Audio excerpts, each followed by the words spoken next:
ठीक है। तो आज का जो टॉपिक है हमारा वो गरियाबंद जिले के लिए है। समझिएगा, गरियाबंद जिला जो है इसके अंतर्गत हमें सारी चीजों को पढ़ना है। गरियाबंद जिला ना केवल एक जिला है, आप इसे कह सकते हैं कि हमारा प्राचीन इतिहास भी इसी से जुड़ा हुआ है। ठीक है, यानी गरियाबंद क्षेत्र में अगर आप देखेंगे तो कई ऐसे प्राचीन इतिहास की जानकारी आपको इसके अंतर्गत मिलेगी गरियाबंद क्षेत्र की। ठीक है, तो पहले तो याद रखिएगा इसकी स्थापना कब हुई है। इसकी स्थापना हुई है 1 जनवरी 2012 को। ठीक है, 1 जनवरी 2012 को यह स्थापित हुआ है। याद रखिएगा गरियाबंद के नाम से इसे जाना जाता है। ठीक है, साथ ही साथ याद रखिएगा इसका मातृ जिला क्या है, मदर डिस्ट्रिक्ट क्या है। तो रायपुर इसका मदर डिस्ट्रिक्ट है। इस जिले का जो स्थापना हुआ ये रायपुर के क्षेत्र से बना है। ठीक है, अब गरियाबंद के बारे में एक बात ध्यान रखिएगा कि गरियाबंद के साथ रायपुर से और दूसरा कौन सा जिला बना। ठीक है, मतलब गरियाबंद का भाई कौन है याद रखिएगा। तो ऐसे में याद रखिएगा कि जब गरियाबंद बन रहा था तो इसके साथ आपका बलौदा बाजार भी बना है।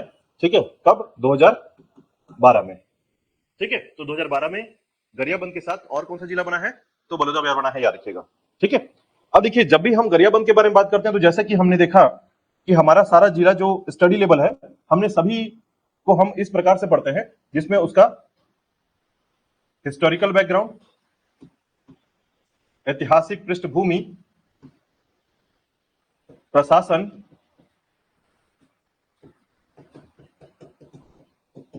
भौगोलिक स्थिति, सामाजिक और आर्थिक स्थिति, और पर्यटन जिसमें धार्मिक स्थल, प्राकृतिक स्थल और पुरातात्विक स्थल डिस्कस करते हैं। ठीक है, मतलब जब भी हम एक जिला पढ़ेंगे तो इसमें ये मुख्य बिंदुओं को हम शामिल करेंगे जिसमें हमें उस जिले के बारे में सभी जानकारियां हो सके। ठीक है, तो याद रखिएगा गरियाबंद जो है इसकी स्थापना हुई 2012 को, इसके मातृ जिला है रायपुर। ठीक है, अब इसी के साथ देखिएगा कौन कौन से जिले जो है इसके बारे में क्या क्या जानकारी मिलती है, गरियाबंद के संबंध में और क्या जानकारियां मिलती है। तो देखिएगा गरियाबंद के पहले तो ऐतिहासिक पृष्ठभूमि में चलते हैं, उसका हिस्टोरिकल बैकग्राउंड देखते हैं। ठीक है, हिस्टोरिकल बैकग्राउंड में देखिएगा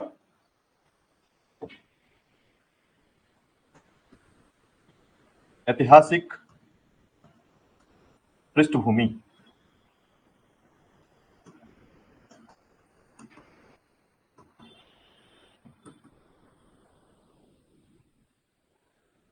देखिए अगर हम सबसे पहले गरियाबंद के नामकरण से जुड़े कि गरियाबंद का नामकरण क्या था, तो याद रखिएगा गरियाबंद जो नामकरण हुआ है ये एक गिरी शब्द से हुआ है। गिरी का मतलब क्या होता है? पर्वत या पहाड़। ठीक है, तो गिरी का मतलब पर्वत या पहाड़ होता है और उसी के नाम पर याद रखिएगा पहले, यानी सबसे पहले ये जो नाम था वो नाम था आपका गिरिबंद। ठीक है, इसका नाम पहले क्या था? गिरिबंद। अब देखिए गिरिबंद किसे कहते हैं, समझिएगा कि पर्वतों की तरफ से या पर्वतों से जो है चारों तरफ से घिरा हुआ क्षेत्र गिरिबंद कहलाता है। ठीक है, पर्वतों के क्षेत्र से चारों तरफ से घिरा हुआ, सराउंडिंग क्या रहेंगे? माउंटेन, हिल्स, इस तरीके का पूरे प्राकृतिक या नेचुरल प्लेस होंगे यहाँ पर। ठीक है, तो उनके आधार पर जो है इससे पहले गिरिबंद कहा गया और इसी के आधार पर जो है आज वर्तमान में इसका नाम क्या पड़ा है? गरियाबंद पड़ा है। ठीक है, तो बिल्कुल आपको समझ में आ रही है गरियाबंद, है ना। तो याद रखिएगा गरियाबंद जो है बेसिकली पहाड़ों के बीच में घिरे होने के कारण इसका नाम दिया गया गरियाबंद क्षेत्र। ठीक है, अब इसके इतिहास की बात करते हैं। याद रखिएगा इसके इतिहास के संबंध में जब हम देखें तो याद रखिएगा ऐतिहासिक पृष्ठभूमि के तौर पर भी यह बहुत महत्वपूर्ण क्षेत्र है। ठीक है, प्राकृतिक क्षेत्र तो है ही क्योंकि इसका नाम ही पर्वतों के नाम पर के क्षेत्र पड़ा हुआ है। ठीक है, तो समझिएगा कि अगर मैं रामायण काल की बात करूं तो ऐसा कहा जाता है कि भगवान राम के गमन मार्ग में, ठीक है, यह क्षेत्र आता था। ठीक है, भगवान राम का गमन मार्ग समझिए कौन कौन से गमन मार्ग हैं। तो इसको एग्जाम्पल में आप ऐसा समझ सकते हैं कि जब राम जी का 14 वर्ष का वनवास चल रहा था तो उस वनवास के दौरान याद रखिएगा जब उनका वनवास चला था तो एक गमन मार्ग के तौर पर देखा जाता है कि छत्तीसगढ़ से कहां कहां से होकर गुजरे वो। ठीक है, उनकी एंट्री जो है सीतामढ़ी हरचौका से हुई थी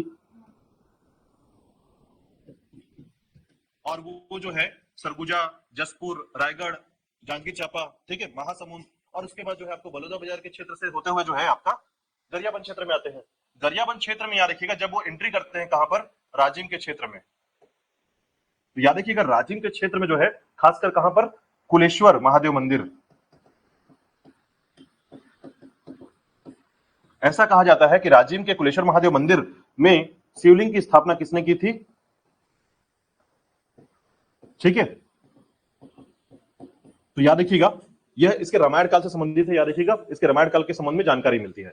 तो कुलेश्वर देखिए, एक है कलेश्वर महादेव मंदिर, ठीक है, ये पीथमपुर में है, कोरबा में है, याद रखिएगा। ठीक है, आपका पीथमपुर वाला क्षेत्र, ठीक है। और वही याद रखिएगा आपका राजिम जो है, राजिम में है कुलेश्वर महादेव मंदिर। तो ध्यान रखिएगा कलेश्वर और कुलेश्वर शब्द में, ठीक है। तो याद रखिएगा जब भी ये क्वेश्चन होता है हमेशा पूछा जाता है, ठीक है। तो ये आपको ध्यान रखना है कि इतिहास में जो है रामायण काल से इसके इतिहास को मिलता है जानकारी, ठीक है। अब इसी के बाद देखिएगा प्राचीन काल में बात करें रामायण काल के बारे में, या फिर उसके बाद जो है हम बात करते हैं प्राचीन काल में, तो आपको गरियाबंद जो क्षेत्र है, इस क्षेत्र में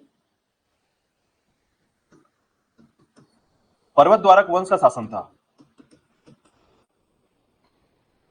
ठीक है। यहां पर जो शासन था पहले पर्वत द्वारक वंश का शासन था, नाम से लग रहा है पर्वत द्वारक वंश, ठीक है। तो याद रखिएगा पर्वत द्वारक वंश के शासकों के द्वारा जो है यहाँ पर शासन किया जाता था, ये ध्यान रखिएगा, ठीक है। तो कई बार आपने नाम सुना होगा दैत्य, सूरा, ये सभी यहाँ के शासक हुआ करते थे इस क्षेत्र में, ठीक है। तो पर्वत द्वारक वंश के शासन यहाँ हुआ करता था, ठीक है। और साथ ही साथ याद रखिएगा इनके द्वारा, पर्वत द्वारक वंशों के द्वारा जो है यहाँ के कई क्षेत्र दान में दिए गए। यहाँ के कई क्षेत्र जो है ना ब्राह्मणों को दान में दिए गए थे, याद रखिएगा। कई यहाँ पर देखिए कई बार जो है ना राजाओं को कई बातें ऐसे बताई जाती हैं जिनमें अपनी आयु की वृद्धि के लिए ये जमीन या गाय दान में दिया करते थे, ठीक है। तो ऐसा काम कई बार जो है ना ऐसा सुनने को मिलेगा कि कई राजा ऐसा हुआ करते थे कि उनकी माता को अगर कोई ज्वर हो गया, बुखार, ज्वर, ठीक है, तो उसके लिए जो है ना इन्होंने ब्राह्मण को क्या किया, जमीन दान में दे दिया, ठीक है। तो कई बार ऐसा सुनने को मिलेगा आपको, और इस क्षेत्र में ये चीजें काफी ज्यादा प्रचलित थी कि राजा किसी प्रकार की विपत्ति से अपने आप को दूर बचाने के लिए या फिर हटाने के लिए जो है क्या करते थे, जमीन या गांव जो है दान में किसी को दे दिया करते थे, ठीक है। तो दान देने की जो प्रथा है यहां से आपको कई बार सुनने को मिलेगी, याद रखिएगा, ठीक है। गरियाबंद में नाम है पर्वत द्वारक वंश, याद रखिएगा, ठीक है। इसके बाद देखिएगा, इसके बाद जो है आपको कलचुरी समय की जानकारी मिलेगी, कलचुरी काल की जानकारी मिलेगी, ठीक है। तो मध्यकाल के इतिहास में कलचुरी शासनों का समय रहा, ठीक है। और याद रखिएगा यहां पर कलचुरी काल में एक शासक हुआ करता था जिसको बोलते हैं पृथ्वीदेव द्वितीय, ठीक है, पृथ्वीदेव द्वितीय। तो याद रखिएगा पृथ्वीदेव द्वितीय के सामंत हुआ करते थे, या सेनापति कह सकते हैं, सेनापति हुआ करते थे जिनका नाम था जगतपाल, ठीक है। तो जगतपाल ने जो है यहाँ का राम मंदिर बनवाया था, याद रखिएगा आपके गरियाबंद क्षेत्र में, ठीक है। राजिम के क्षेत्र में राम मंदिर का निर्माण करवाया किसने, जगतपाल ने कराया था, ठीक है। साथ ही साथ याद रखिएगा कलचुरी शासकों में एक नाम और सुनने को मिलता है कल्याण साय का, और कल्याण साय के जमाबंदी प्रणाली के तहत जो है गढ़ का निर्माण किया गया था, किले का निर्माण हुआ था यहाँ पर, ठीक है। तो 36 किलो में 2 किले यहाँ पर थे, याद रखिएगा। एक था आपका राजिमगढ़ और दूसरा था आपका फिंगेश्वरगढ़, याद रखिएगा। कल्याण साय के द्वारा देखिए जिसके कारण छत्तीसगढ़ का नाम छत्तीसगढ़ पड़ा, उसको याद रखना बहुत जरूरी है। कल्याण साय ने 2 गढ़ यहाँ पर बनवाए थे, याद रखिएगा, एक था राजिमगढ़ और दूसरा फिंगेश्वरगढ़, ठीक है। तो यहां पर इसके संबंध में जानकारी मिलती है, याद रखिएगा आपके इतिहास में इस संबंध में इसकी जानकारी हमें प्राप्त होती है, ठीक है। अब आगे जब आप देखेंगे तो कलचुरी शासन के बाद मराठा शासन रहा यहाँ पर, ठीक है। और मराठा शासन के समय भी ये चीजें ऐसे ही चलती रही, याद रखिएगा। अंग्रेजी जब शासन आया, ठीक है, अंग्रेजी शासन के समय, ठीक है, जब अंग्रेजों का शासन हुआ या अंग्रेजी रूल जब यहां पर करने स्टार्ट किया, याद रखिएगा, तो ऐसे में जो जांजगीर चांपा था, माफ कीजिएगा, गरियाबंद था, गरियाबंद क्षेत्र जो है ये आपको याद रखना है पहले महासमुंद तहसील का हिस्सा हुआ करता था, ठीक है। मतलब इतिहास में ये जानकारी मिलती है कि गरियाबंद क्षेत्र पहले किससे जुड़ा हुआ था, महासमुंद के साथ।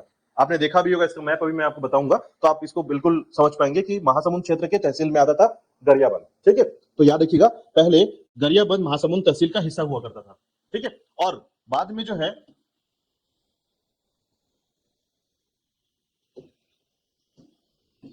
बाद में कहने का मतलब है कि जब समय बीता तो उसके बाद जो है ये हिस्सा बिंद्रा नवागढ़, ठीक है, नाम याद रखिएगा, बिंद्रा नवागढ़ के साथ जोड़ा गया।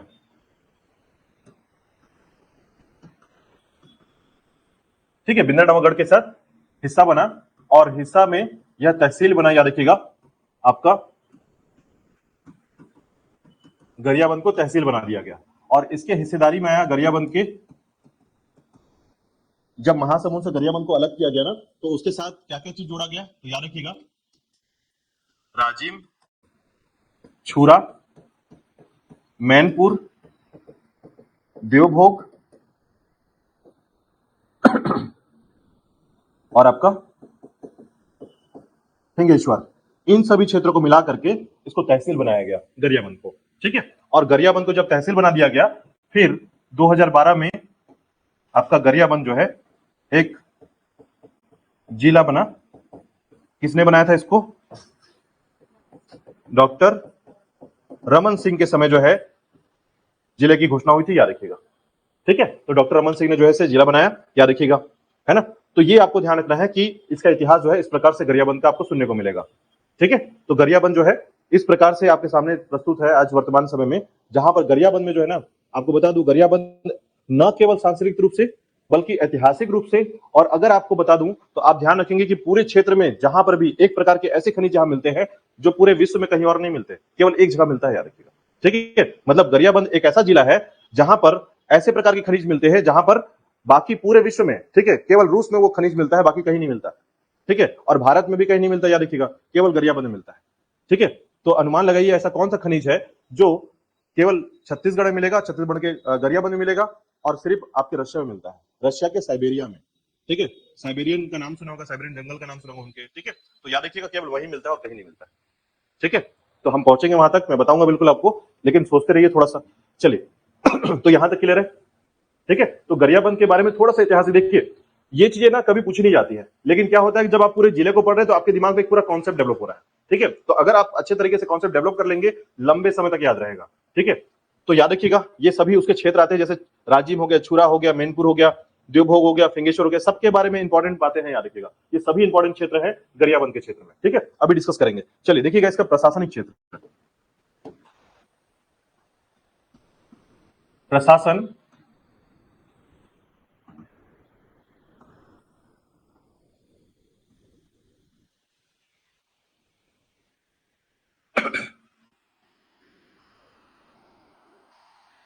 देखिए, जब भी हम एडमिनिस्ट्रेशन की बात करते हैं, प्रशासन की बात करते हैं, तो थोड़ा सा हम डेमोग्राफी में बात करते हैं। डेमोग्राफी में याद रखिएगा इसकी जनसंख्या के बारे में। यहाँ का जो पॉपुलेशन है वो सामान्य तौर पर आपको दिखेगा 10 से 12 लाख के आसपास है, जनसंख्या बहुत ज्यादा नहीं थी यहाँ पर। ठीक है, साथ ही साथ याद रखिएगा यहाँ पर जो लिंगानुपात है वो लगभग 1015 के आसपास आपको यहाँ का लिंगानुपात मिलेगा। लगभग समझिए 1015 से 1020 के आसपास मिलेगा आपको। ठीक है, मतलब लिंगानुपात में यहाँ पर यह क्षेत्र अच्छा है, याद रखिएगा। ठीक है, साथ ही साथ देखिएगा यहाँ पर साक्षरता का परिचय देखेंगे, लिटरेसी रेट 68%। ठीक है, जिला कोड की बात करें तो सीजी 23। ठीक है, सीजी 23 जो है यहाँ का जिला कोड है। ठीक है, साथ ही साथ याद रखिएगा इस क्षेत्र में आपको राष्ट्रीय राजमार्ग, इसे बोलते हैं नेशनल हाईवे, NH 130C जो है यहाँ का राष्ट्रीय राजमार्ग है, याद रखिएगा। ठीक है, मतलब आपको इस रूट में एक सड़क मिलेगी जो कहां से जाएगी, 130 से जाएगी, याद रखिएगा। ठीक है, तो ध्यान रखिएगा जितने भी सड़क का नाम पढ़ते चले जा रहे हैं, आगे जब ट्रांसपोर्ट पढ़ेंगे ये सब काम आएगा यहाँ पर। ठीक है, इसलिए मैं जिले पहले पढ़ा रहा हूं ताकि आप जब आगे पूरा डिटेल पढ़े तो सब चीज आपके पहले पहले दिमाग में रहे कि हाँ कौन सा जिला कितना आगे है, कहां कहां पर कौन कौन से क्षेत्र आते हैं इसके। ठीक है, तो प्रशासन में बेसिक सी बातें याद रखिएगा, जनसंख्या, लिंगानुपात, लिंगानुपात, साक्षरता, जिला कोड, और उसके बाद ठीक है एक पॉइंट और याद रखिएगा, शहरीकरण। तो यहां का जो शहरीकरण है ये बहुत अच्छा नहीं है, याद रखिएगा, 6% के आसपास यहाँ का शहरीकरण मिलेगा। ठीक है, अर्बन डेवलप क्षेत्र जो है यहाँ का वो केवल 6% है। ठीक है, शहरीकरण। अब देखिए इसके अलावा अगर हम यहाँ के तहसील की बात करें तो पहले तो याद रखिएगा सीमावर्ती जिले देखते हैं। सीमावर्ती जिले देखिएगा, सीमावर्ती जिले जो है यहाँ पर याद रखिएगा 3 है। ठीक है, अब इसको देखिए, सीमावर्ती जिले कैसे हैं यहाँ के।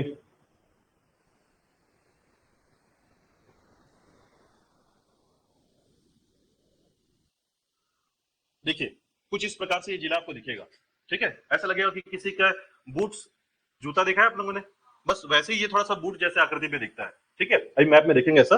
बट अब देखिए इसके आसपास कौन कौन से जिले देखिए। अगर आप उत्तर की तरफ जाएंगे तो जहां से ये बना है महासमुंद वाला हिस्सा, ठीक है, इस तरफ वाला जो हिस्सा है यहाँ पर याद रखिएगा, ये यहां से लेकर यहां तक रायपुर को दर्शाता है, और ये जो हिस्सा है इसका धमतरी से जुड़ा हुआ है। तो 3 जिलों से जुड़ा हुआ है, याद रखिएगा, ठीक है। इसके टोटल कितने सीमावर्ती जिले हैं? 3 है। और ये पूरा जो एरिया कवर करता है वो किसके साथ करता है? ओडिशा के साथ, यानी कि एक राज्य को पूरा क्षेत्र टच कराता है। और साथ ही साथ याद रखिएगा 3 जिले को इधर हमारे छत्तीसगढ़ से जुड़ा हुआ है, ठीक है। तो याद रखिएगा सीमावर्ती जिले के साथ साथ सीमावर्ती राज्य जो है इसका क्या है? उड़ीसा है, ठीक है। देखिए उड़ीसा के साथ इसका असर इतना ज्यादा है कि जो चीजें, जो लोग यहां रहेंगे और जो भाषा बोलेंगे वो लोग यहां भी रहते हैं और भाषा वही बोलते हैं, याद रखिएगा। मतलब उड़ीसा में क्या भाषा बोलते चलता है? उड़िया चलता है ना, भत्री चलता है, ठीक है, कमारी चलता है। तो आपको यहाँ के जो लोग मिलेंगे वो भत्री और कमारी बोलेंगे यहाँ पर, ठीक है। मतलब आपको यहाँ पर जो भाषा बोल, मतलब यहाँ पर अगर आप रहने लगे और यहाँ की भाषा सीख लिए तो आप यहाँ जाकर भी अलग प्रकार की भाषा बोल पाएंगे, मतलब वहां की भाषा को भी समझ पाएंगे, ठीक है। इस तरीके का असर है यहाँ पर। और ध्यान रखिएगा छत्तीसगढ़ में यह असर बहुत जगह पर ऐसे देखने को मिलेगा, ठीक है। जैसे एग्जाम्पल के तौर पर देखिएगा, महासमुंद के पास जाएंगे ना, ये जो इसके ऊपर महासमुंद है, तो यहाँ पर जो साहू लोग रहते हैं, है ना, जो साहू लोग रहेंगे, तो जनरली यहाँ पर जो साहू लोग रहेंगे ना वो उड़िया बोलते हैं, ठीक है। मतलब आप, वो साहू है, कॉमन छत्तीसगढ़ से साहू है, बट क्या है, उनको क्या आता है? उड़िया आता है वहां पर, ठीक है। तो ऐसा समझिए कि वहां पर उसका असर ऐसा रहेगा कि उड़ीसा के क्षेत्र के पास होने के कारण यह असर आपको देखने को मिलेगा वहां पर, ठीक है। चलिए, तो सीमावर्ती जिले याद रखिएगा। तहसील देखिएगा, यहां पर है 7 तहसीलें, विकास खंड 5 है, विधानसभा क्षेत्र जो है इस जगह का, ठीक है, जो विधानसभा क्षेत्र है, लेजिस्लेचर एरिया इसे कह सकते हैं, याद रखिएगा। तो ये जो है यहां पर 2 हैं, एक है आपका बिंद्रानवागढ़ का क्षेत्र, ठीक है। आपका बिंद्रानवागढ़ क्षेत्र जो है आपका विधानसभा क्षेत्र में आता है, याद रखिएगा कि बिंद्रानवागढ़ जो है ना ये अटैच है आपका, जैसे देखिए ये वाला जो हिस्सा है ये बिंद्रानवागढ़ का हिस्सा है, ठीक है। तो इसके आसपास का क्षेत्र पूरा का पूरा इसी के साथ आता है, ठीक है। और एक क्षेत्र है आपका जो इधर का हिस्सा है, वो है आपका राजिम का क्षेत्र, तो इसे कर लीजिएगा राजिम क्षेत्र, ठीक है। यानी यहाँ का जो विधानसभा क्षेत्र होगा वो राजिम के क्षेत्र से जुड़ा होगा, याद रखिएगा, ठीक है। राजिम, बिंद्रानवागढ़ और राजिम 2 विधानसभा क्षेत्र, याद रखिएगा, ठीक है। अब राजिम का जो क्षेत्र है ये तो आपका जनरल से जुड़ा हुआ है, याद रखिएगा, मतलब इसमें दिक्कत नहीं है। बट बिंद्रानवागढ़ जो है ये एसटी के लिए क्या है? रिजर्व है, ठीक है। तो रिजर्व याद रखिएगा, बिंद्रानवागढ़ जो है आपका विधानसभा क्षेत्र में ये रिजर्व में आता है, एसटी, ठीक है। चलिए, तो देखिएगा इसके बाद जो है भौगोलिक क्षेत्र की बात करते हैं थोड़ा सा। देखिएगा भौगोलिक क्षेत्र में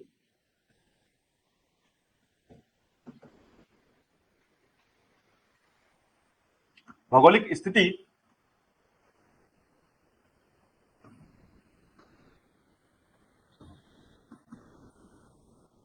ज्योग्राफिकल स्टेटस की बात करें तो याद रखिएगा मैंने बताया था कि इसके सभी जो जिले हैं उसकी भौतिक संरचना का मुख्य आधार होता है उसका भौगोलिक संरचना, ठीक है। तो यह जो है किसके क्षेत्र में आता है? तो याद रखिएगा महानदी बेसिन के ऊंचावत क्षेत्र में आता है, ठीक है। ऊंचावत क्षेत्र को कहते हैं रिलीफ एरिया, ठीक है, या अपलैंड एरिया, याद रखिएगा। तो महानदी बेसिन कैसा है? मान लेते हैं ये देखिएगा महानदी बेसिन कुछ इस तरीके से आपको देखने को मिलेगा, ऐसा, ये महानदी बेसिन का एरिया है, ठीक है। तो महानदी जो है ना इस तरीके से बहते हुए बाहर निकल जाती है, उड़ीसा की तरफ निकल जाती है। तो देखिए यहां पर जो ऊंचावत क्षेत्र है ना इसको बोलते हैं हम लोग अपलैंड एरिया, ठीक है। इसका नाम याद रखिएगा, इसे कहा जाता है गरियाबंद महासमुंद उच्च भूमि, ठीक है। ये इसका नाम है, याद रखिएगा। मतलब ज्योग्राफिकल पॉइंट ऑफ व्यू से अगर आप इसको पढ़ेंगे तो इसको क्या बोलेंगे? गरियाबंद महासमुंद उच्च भूमि क्षेत्र, ठीक है। तो ध्यान रखिएगा इसका भौतिक संरचना क्या है? गरियाबंद महासमुंद उच्च भूमि के क्षेत्र से जुड़ा हुआ है, ठीक है। चलिए, इसके बाद देखिएगा यहाँ चट्टाने कौन सी पाई जाती है? कडप्पा चट्टाने पाई जाती हैं। उसके अलावा धारवाड़ पाया जाता है यहाँ पर, ठीक है। तो इस क्षेत्र में दो रॉक्स पाए जाते हैं, एक कडप्पा पाया जाता है, दूसरा धारवाड़ पाया जाता है, ठीक है। साथ ही साथ याद रखिएगा, अगर हम यहाँ की खनिज की बात करें तो कौन कौन से खनिज मिलते हैं यहाँ पर, तो देखिए अभी तक आप जो सोच रहे होंगे खनिजों के बारे में, अभी डिस्कशन हो जाएगा, तो ध्यान रखिएगा। यहाँ पर मिलता है हीरा, डायमंड, ठीक है। तो हीरा तो सभी देश से मिलते हैं लगभग, ये मान के चलिए दक्षिण अफ्रीका में बहुत हीरा मिलते हैं, है ना, डायमंड मिलता है, ठीक है। भारत में भी मिलते हैं, याद रखिएगा पन्ना की खान सुनी होगी, एमपी में आपने सुना होगा, ठीक है। तो ऐसा तो नहीं कि हीरा की बात कर रहा था मैं, याद रखिएगा एक ऐसा खनिज, मिनरल, ठीक है, जिसे याद रखिएगा केवल छत्तीसगढ़ में कहा मिलता है, गरियाबंद में मिलता है, और दूसरा याद रखिएगा केवल कहां मिलेगा, रशिया में, और रशिया में कहां पर, साइबेरिया में। याद रखिएगा एग्जाम में पूछा गया क्वेश्चन है ये, ठीक है। तो याद रखिएगा इसे कहते हैं अलेक्जेंड्राइड, ठीक है, अलेक्जेंड्राइड। इसका बहुत सारा नाम है ना, ध्यान रखिएगा। इसको सापित हीरा भी कहते हैं, ठीक है। सापित, सापित मतलब समझते हैं, साप, हाँ, श्राप मिला हुआ, ठीक है। जितने राजाओं ने इसको पहना है अंगूठी बना के, वो गायब हो गए हैं, ठीक है, या फिर मर गए हैं, या फिर गरीब हो गए हैं, तो इसको गरीबों का हीरा भी कहते हैं, ठीक है। इसको कहते हैं गरीबों का हीरा, याद रखिएगा, ठीक है। और सापित हीरा भी कहते हैं इसको। और याद रखिए केवल जो है ना पूरे विश्व में दो ही जगह मिलता है, एक रशिया मिलेगा और दूसरा आपके छत्तीसगढ़ गरियाबंद में मिलता है, ठीक है। जोर से बोलिए। हाँ, ब्लैक कलर में होता है ये, हाँ, ठीक है। गार्नेट मिलता है यहाँ पर, याद रखिएगा, ठीक है। आपको यहाँ पर गार्नेट भी मिलेगा।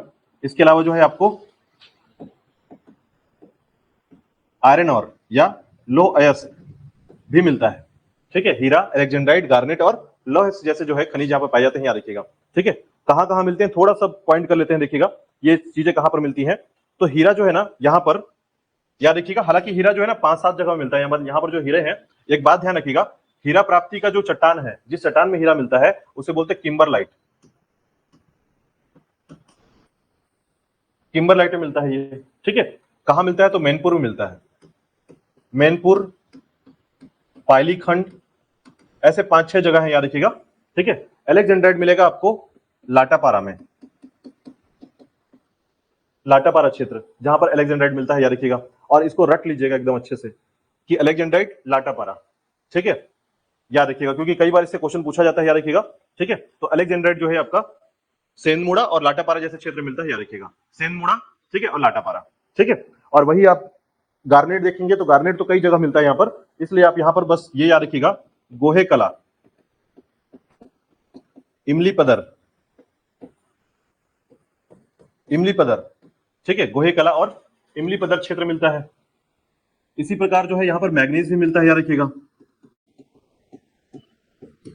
ठीक है, और लोहेस मिलता है, मैग्नीज और लोहेस गरियाबंद में। तो मैग्नीज जो है यहाँ पर छुरा में मिलता है और परसोली में मिलता है, और लोहेस तो एक ही जगह मिलता है, याद रखिएगा, यहाँ पर बहुत ज्यादा लोहेस का एरिया नहीं है। इसे बोलते हैं मछुला बहल, ठीक है। तो याद रखिएगा आपका मछुला बहल का क्षेत्र है लोहेस का क्षेत्र, ठीक है, मछुला बहल, याद रखिएगा, मछुला बहल, छुरा और परसोली, ठीक है, ये सभी क्षेत्र हैं आपके यहाँ के खनिज के। तो खनिज के मामले में तो काफी अच्छा रिच एरिया है, याद रखिएगा।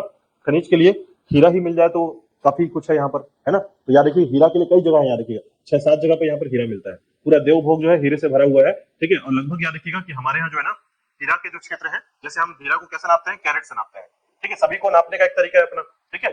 तो उसमें याद रखिएगा कि हीरा का जो है हमारे यहाँ भंडारण जो है वो गरियाबंद में सबसे ज्यादा है, ठीक है। डिपॉजिट में अगर आपसे पूछा जाए कि छत्तीसगढ़ में सबसे ज्यादा हीरा कहाँ मिलेगा, तो गरियाबंद क्षेत्र में, ठीक है। चलिए इसके बाद देखिए खनिज के बाद याद रखिएगा मिट्टी, ठीक है। तो यहां पर जो है लाल पीली मिट्टी पाई जाती है, रेड येलो सॉइल। इसके अलावा यहाँ का फसल क्या है, क्रॉप क्या है, तो यहाँ पर मुख्य रूप से धान जो है मुख्य रूप का फसल है, याद रखिएगा, यहाँ धान लगाया जाता है मुख्य रूप से, ठीक है। अब देखिए इस क्षेत्र में नदी की बात करते हैं, नदी, ठीक है। तो यहां पर जो है ना महानदी का क्षेत्र है, पैरी का क्षेत्र है और सोंढूर का क्षेत्र है। ये 3 नदियां जो है यहाँ बहती हैं, याद रखिएगा, महानदी, पैरी और सोंढूर। ठीक है, और राजिम को क्या कहते हैं यहाँ का, ठीक है, प्रयाग, ठीक है, ध्यान रखिएगा। छत्तीसगढ़ का प्रयाग क्या कहलाता है, तो आपको बता दूं मैं कि इसका नामकरण ऐसा क्यों हुआ है, इसका कारण है, ठीक है, कलचुरी राजवंशों में जो है ना क्या हुआ करता था कि अपने वंशजों को या पूर्वजों को जो है ना, जैसे प्रयाग का बेसिक फॉर्म क्या है या प्रयाग क्या होता है, तो हम कहते हैं कि इस पृथ्वी लोक से मुक्ति कराने के लिए हम क्या करते हैं, ठीक है, प्रयाग जाते हैं, है ना। इलाहाबाद का क्षेत्र क्यों है, तो आपने देखा होगा जैसे हम काशी के लिए या फिर इलाहाबाद के लिए हम क्या इसको संबंधित करते हैं, तो प्रयाग बेसिकली क्या है, एक तरीके से हमारे लिए 3 नदियों का संगम क्षेत्र है और यहाँ कई मंदिरें हैं। याद रखिएगा यहाँ पर कम से कम आपको 30 से 40 मंदिरें मिलेंगी, ठीक है, इतना प्रमुख मंदिर याद रखिएगा। पंचकोसी यात्रा के बारे में आपने सुना होगा इस क्षेत्र में, ठीक है।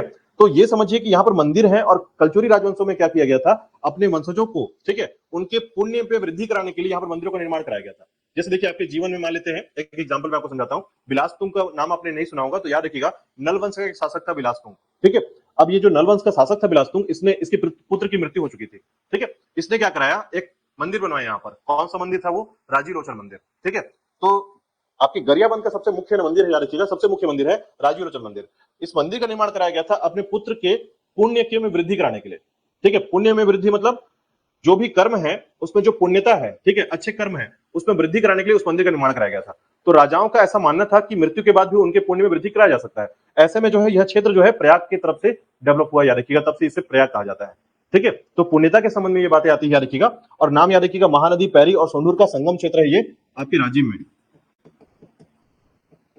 ठीक है। और इसी महानदी के बीच में ना आपको एक मंदिर मिलेगा, ऐसे नदी बह रही है, हाँ नहीं, राम जी का मंदिर नहीं है, कुलेश्वर महादेव मंदिर, याद रखिएगा, अभी जस्ट मैंने बताया था, ठीक है। तो याद रखिएगा नदी कुछ इस तरीके से बहता हुआ मिलेगा आपको और यहीं पर वो मंदिर है बीच में, ठीक है। तो आधे टाइम तो आप यहाँ जा नहीं सकते क्योंकि पानी भरा होता है, सिर्फ गर्मी के समय जो है आप यहाँ पर पहुंच सकते हैं, ठीक है। तो इसी के पास जो है राज्य में एक क्या बना दिया गया है, ब्रिज बनाया गया है, इसे बोलते हैं सस्पेंशन ब्रिज, याद रखिएगा, ठीक है। तो ये लक्ष्मण झूला के नाम से जाना जाता है, आपने सुना भी होगा लक्ष्मण झूला, है ना। तो याद रखिएगा यहीं पर है आपका लक्ष्मण झूला। और आपके व्यापम में ये क्वेश्चन पूछा गया था कि किस नदी पर सस्पेंशन ब्रिज बनाया गया है, तो याद रखिएगा अभी 2 नदियों पर है, एक खारून नदी पर है और दूसरा, ठीक है, महानदी पर, याद रखिएगा, ठीक है। तो महानदी पर आपको बनाया गया है और ये राजिम में बनाया गया है, याद रखिएगा, ठीक है। चलिए, तो ये याद रखिएगा नदी 3 है यहाँ पर, महानदी, पैरी और सोंढूर का नाम याद रखिएगा। और इन तीनों का जो मेल होता है उसे संगम राजिम कहा जाता है, ठीक है। अब देखिए यहां पर जो है ना कुछ वाटरफॉल भी है, जलप्रपात, ठीक है। तो सबसे ज्यादा मुझे लगता है लोकप्रिय क्षेत्र जो है वो जलप्रपात ही होता है, लोग इसकी तरफ बहुत आकर्षित होते हैं, है ना। तो याद रखिएगा आपका घटा रानी का नाम सुना होगा आपने, जतमई का नाम सुना होगा आपने, ऋषि झरना, देवधारा, चिंगरा पगार, इतने सारे वाटरफॉल हैं आपके गरियाबंद क्षेत्र में, याद रखिएगा, ठीक है। वाटरफॉल का नाम अच्छे से याद करना है आपको, घटारानी, जतमई, ऋषि झरना, देवधारा, चिंगरा पगार, ठीक है। अभी बहुत फेमस हो गया आपका चिंगरा पगार, याद रखिएगा, पहले थोड़ा कम फेमस था या लोग जानते ही नहीं थे इसको, ठीक है। अभी जो है काफी बार सुनने को आपको मिलेगा जलप्रपात के नाम पर। और एक बात और याद रखिएगा, एक आपको और याद रखना है, गोदना जलप्रपात, एक नाम और याद रखिएगा, गोदना जलप्रपात, ठीक है। ये गोदना जलप्रपात जो है आपके उदयंती नदी पर है, याद रखिएगा, ठीक है, उदयंती नदी पर है वाटरफॉल, गोदना वाटरफॉल, ठीक है। ये आपको ध्यान रखना है क्योंकि कई बार इससे एग्जाम पूछा था, उदयंती नदी पर कौन सा वाटरफॉल है, ठीक है। क्लियर है यहाँ तक? चलिए आगे देखिएगा, भौगोलिक क्रम के बाद जो है 2-3 बातें और भी आती है यहाँ पर, जैसे पहाड़ों की बात आती है, कौन से मुख्य पर्वत है, पहाड़ है यहाँ पर, तो याद रखिएगा भाद्र नवागढ़ की पहाड़ी का क्षेत्र है ये, ठीक है। भाद्र नवागढ़ की पहाड़ी है यहाँ पर, जहां से कौन सी नदी निकलती है, तो याद रखिएगा पैरी नदी निकलती है यहां से, ठीक है। तो याद रखिएगा भाद्र नवागढ़ की पहाड़ी, ध्यान रखिए गरियाबंद से संबंधित है। चलिए आगे देखिएगा, इसके बाद जो है बात करते हैं सामाजिक और आर्थिक क्षेत्र के बारे में, ठीक है। सबसे पहले देखिएगा सामाजिक क्षेत्र की बात करें तो याद रखिएगा सामाजिक क्षेत्र में अगर हम यहां जाएं तो हमें ये जनजाति बहुल क्षेत्र मिलेगा, ठीक है। जनजाति बहुल्य क्षेत्र का मतलब है कि यहाँ पर जनजाति या ट्राइबल्स की संख्या में वृद्धि है, या फिर यहाँ पर अधिक ट्राइबल्स रहते हैं, याद रखिएगा। ठीक है, और सामान्य रूप से कौन रहता है, तो याद रखिएगा कमार जनजाति, भतरा जनजाति और कंडरा जनजाति। ठीक है, कमार, भतरा और कंडरा जनजाति, याद रखिएगा। ठीक है, तो मुख्य रूप से जो है आपको यहाँ पर कमार जनजाति के लिए जो है याद रखिएगा सरकार ने, ठीक है, कमार जनजाति क्या है, विशेष पिछड़ी जनजाति, ध्यान रखिएगा, विशेष पिछड़ी जनजाति हमारे यहाँ की। ठीक है, तो विशेष पिछड़ी जनजाति होने के कारण जो है कमार के लिए यहां पर कमार विकास अभिकरण, ठीक है, कमार विकास अभिकरण जो है इसका मुख्यालय बनाया है गरियाबंद को। ठीक है, ये होता क्या है समझिए, सरकार के द्वारा जो है ना ऐसे एक तरीके से समझिए एक प्रकार का एक ऐसा ऑफिशियली, ठीक है, ऑफिशियली एक ऐसा कम्युनिटी बनाया जाता है, एक ऐसा मुख्यालय ऐसा बनाया जाता है जहां पर कमार जनजाति के लिए क्या किया जाएगा, उनके डेवलपमेंट के लिए जो है स्कीम बनाई जाएंगे, योजना बनाई जाएगी। ठीक है, तो मुख्य रूप से अभिकरण जो है कहां पर है, गरियाबंद में बनाया गया है, याद रखिएगा, इसका मुख्यालय गरियाबंद में आता है। ठीक है, कमार जनजाति के लिए याद रखिएगा, कमार जनजाति जो है मुख्य रूप से आपको पता होगा बांस के लिए मुख्य कार्य करते हैं, यानी बांस के क्षेत्र में टोकरी बनाना, ठीक है, बांस से जुड़े हुए कुछ ऐसे आर्ट बनाना, याद रखिएगा, सारे काम करते हैं कौन, कमार जनजाति के लोग। तो ये याद रखिए कमार जनजाति के संबंध में। ठीक है, तो जनजाति बहुलता के क्षेत्र सबसे ज्यादा कौन सी जनजाति रहती है यहाँ पर, याद रखिए कमार जनजाति रहती है, याद रखिएगा। ठीक है, आर्थिक क्षेत्र की बात करेंगे, याद रखिएगा, तो आर्थिक क्षेत्र में यहाँ पर एक आईडीसी है, याद रखिएगा, जिसे कहा जाता है बेल टुकड़ी। ठीक है, यहाँ के आईडीसी का नाम क्या है, बेल टुकड़ी। ठीक है, साथ ही साथ याद रखिएगा कि यहां पर जो है स्टोन कटिंग कॉम्प्लेक्स, ठीक है, स्टोन कटिंग कॉम्प्लेक्स जो है जिसका नाम है बासीन, ये याद रखिएगा, यहाँ स्टोन कटिंग कॉम्प्लेक्स है, दो स्टोन कटिंग कॉम्प्लेक्स छत्तीसगढ़ में, याद रखिएगा, एक आपका बासीन है, दूसरा घोड़ारी है। ठीक है, घोड़ारी आपका महासमुंद में है और बासीन आपका गरियाबंद में है। ठीक है, इसी प्रकार याद रखिएगा यहां पर राइस मिल की संख्या काफी ज्यादा है, 150 से अधिक राइस मिल क्षेत्र है यहाँ पर। ठीक है, तो राइस मिल भी आपको काफी ज्यादा मिलेंगे इन क्षेत्रों में आर्थिक रूप से। ठीक है, साथ ही साथ याद रखिएगा इसके संबंध में जब आर्थिक क्षेत्र की बात होती है तो इस क्षेत्र में आपको एक जानकारी मिलेगी कि यहां पर जो है प्रदेश का पहला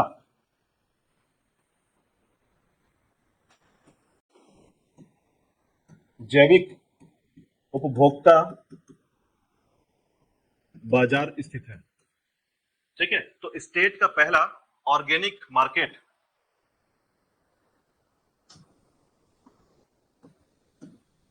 ऑर्गेनिक कंज्यूमर मार्केट स्थापित है, याद रखिएगा, आपके गरियाबंद में। ठीक है, ऑर्गेनिक कहने का मतलब आप समझ ही पा रहे हैं, जैविक बाजार है पूरी तरीके से। ठीक है, याद रखिएगा यहां पर स्थापित किया गया है गरियाबंद क्षेत्र में। ठीक है, साथ ही साथ याद रखिएगा यहां पर जो है एक और पॉइंट याद रखिएगा भुंजिया जनजाति के लिए। ठीक है, तो भुंजिया जनजाति के लिए भी यहां पर क्या किया गया है, अभिकरण बनाया गया है। ठीक है, तो कमार, भतरा, कंडरा और भुंजिया, ये चार जनजाति जो है मुख्य रूप से आपको याद रखना है। ठीक है, चार जनजातियों का नाम याद रखिएगा, एक कमार, भतरा, कंडरा और भुंजिया जनजाति मुख्य रूप से यहाँ पर निवास करते हैं, चार जनजातियों का नाम याद रखिएगा। ठीक है, तो सामाजिक क्षेत्र के लिए आप जनजातियों बहुलता के क्षेत्र में इसको याद रखेंगे, और अगर आर्थिक क्षेत्र की बात करेंगे तो आर्थिक रूप से जो है इस प्रकार से परिपूर्ण क्षेत्र है आपका। ठीक है, गरियाबंद क्षेत्र। चलिए इसके बाद देखिएगा बात करते हैं पर्यटन क्षेत्र के लिए, और इसके लिए आपको थोड़ा सा मैप समझना पड़ेगा। ठीक है, तो मैप को देखिएगा,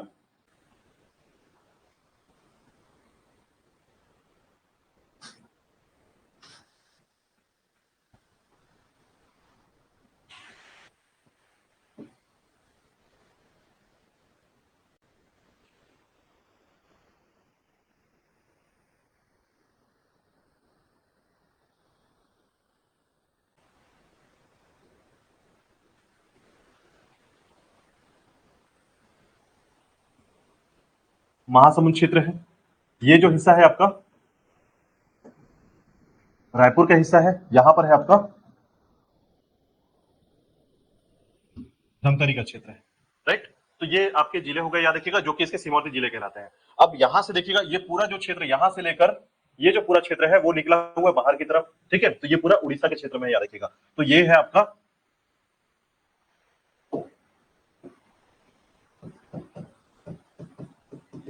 गरियाबंद इसका मुख्यालय।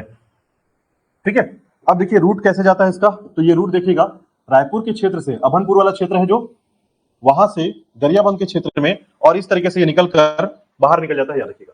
ये बोलते हैं हम लोग इसको NH 130C। ठीक है, तो आपके दिमाग में रहना चाहिए कि गरियाबंद जाना है तो कौन से रास्ते जाना पड़ेगा, NH 130C से, क्योंकि सभी रूट अगर आप याद नहीं करेंगे, कम से कम 20 रूट है, याद रखिएगा। तो सभी जिलों का ना एक रूट है, 2 रूट है, 3 रूट है, ऐसा प्रॉपर याद करिएगा आप। ठीक है, चलिए देखिएगा, तो छत्तीसगढ़ में जो है गरियाबंद जो क्षेत्र है, अगर जैसे आप रायपुर से आएंगे, याद रखिएगा, तो रायपुर से आते हुए यह जो क्षेत्र है, ठीक है, अपने माइंडसेट पे वैसे ही बैठाइएगा जैसे मैं लेके चल रहा हूं आपको। रायपुर से एंट्री करेंगे, रायपुर से जो है मुख्यालय से 25 किलोमीटर की दूरी पर आपका राजिम है। ठीक है, 25 किलोमीटर दूरी पर राजिम है। तो सबसे पहले आएंगे तो आपको क्या मिलेगा, राजिम मिलेगा। ठीक है, राजिम से उत्तर की तरफ जाएंगे, याद रखिएगा, तो यहीं पर है आपका छुरा। छुरा, ठीक है, और थोड़ा सा पहले जाएंगे तो ये है आपका फिंगेश्वर। ये देखिए, तो फिंगेश्वर, छुरा, राजिम। ठीक है, गरियाबंद से यही करेंगे तो ये वाला जो हिस्सा है इसको बोलते हैं मैनपुर, मैनपुर का क्षेत्र। ठीक है, नीचे आएंगे तो ये वाला हिस्सा जो है वो है आपका देवभोग। ठीक है, इस तरफ जाएंगे तो ये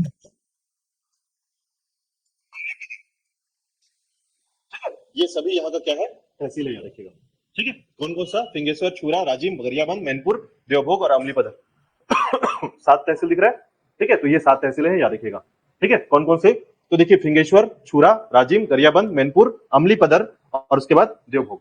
ठीक, चलिए इसके बाद देखिए एक बात ध्यान रखिएगा, अमलीपदर और फिंगेश्वर को छोड़ दीजिएगा तो ये 5 जो बचेंगे वो विकासखंड है यहाँ के। ठीक है, तो 5 विकासखंड कौन कौन से हैं, अमलीपदर को छोड़ दीजिए और फिंगेश्वर को छोड़ दीजिए, तो 5 विकासखंड बनेंगे, याद रखिएगा। ठीक है, सभी नाम क्लियर है, ये नाम परमानेंट आपको याद करने पड़ेंगे। ठीक है, तो याद रखिएगा फिंगेश्वर, छुरा, राजिम, गरियाबंद, आपका मैनपुर, देवभोग और अमलीपदर, ये विकासखंड है।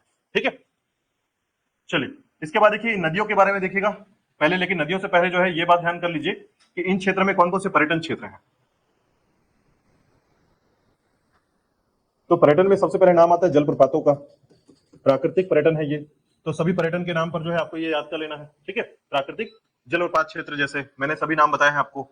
उसी प्रकार देखिएगा सबसे पहले नाम आता है राजिम का। ठीक है, राजिम में कई क्षेत्र आपको सुनने को मिलेगा राजिम क्षेत्र में। ठीक है, उसके बाद बात करेंगे हम लोग गरियाबंद क्षेत्र में। ठीक है, उसके बाद जो है गरियाबंद क्षेत्र के अलावा जो है हम बात करेंगे देवभोग के क्षेत्र में। देवभोग के बाद जो है आपका मैनपुर, इसके बारे में कुछ पॉइंट्स पर हम डिस्कस करेंगे। और उसके बाद याद रखिएगा फिंगेश्वर, फिंगेश्वर का क्षेत्र। ठीक है, और इसी के पास है आपका पांडुका, पांडुका क्षेत्र। ठीक है, तो इतने सारे टॉपिक पर हम डिस्कस करेंगे पर्यटन के नाम पर, याद रखिएगा।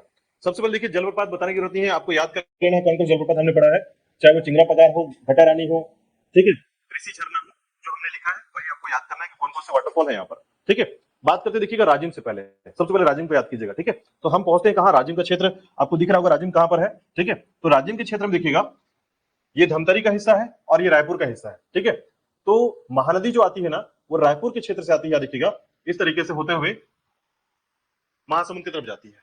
ठीक है, धमतरी से निकलती है और धमतरी से निकलकर कांकेर जाती है, कांकेर के बाद जो है बालोद से होते हुए रायपुर आती है, और रायपुर से निकलकर जो है फिर कहां चली जाती है, आपकी गरियाबंद से होकर आगे जाती है। ठीक है, तो ये कौन सी नदी है, महानदी है, याद रखिएगा, ये महानदी आ गई। ठीक है, अब इसके बाद देखिएगा यहां पर है आपका ये वाला जो हिस्सा है, इसे कहते हैं